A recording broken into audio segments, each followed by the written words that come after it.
쓰레기통 버려도 된다.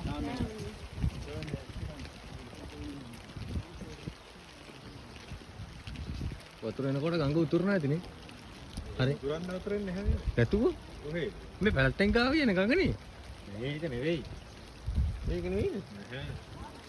මේක දැක්කේ කන්දෙන් පටන් ගන්න කන්දෙන් ඉවරනේ හැමෝම.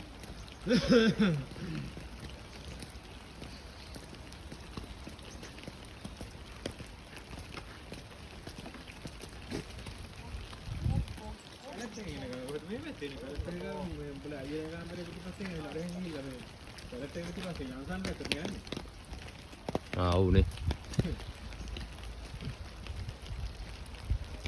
අර මොනවද දන්නේ හොල්ලිය. ඒක ඇසි අයිටම් මොනවා හරි. මේක තිබුණා මේ වෙන වෙන බුද්ධ ආගමේ තියෙනවනේ මේ. මේක එන්නේ ඉස්සෙල්ලා බුද්ධ ආගම. මෙහෙම මහායාන. නෑ එහෙම නෙවෙයි බුද්ධ ආගම අපේ ලංකාවේ අර වෙනවා වගේම. එන්නේ ඉස්සෙල්ලා තිබිච්ච බුද්ධ ආගම. පොඩ්ඩක් අතට මේ බෝඩ් එක තියෙනවා. නංගිලා දේවාලේ. මොකද? අතේ ගාවට යන්න. ආ යා.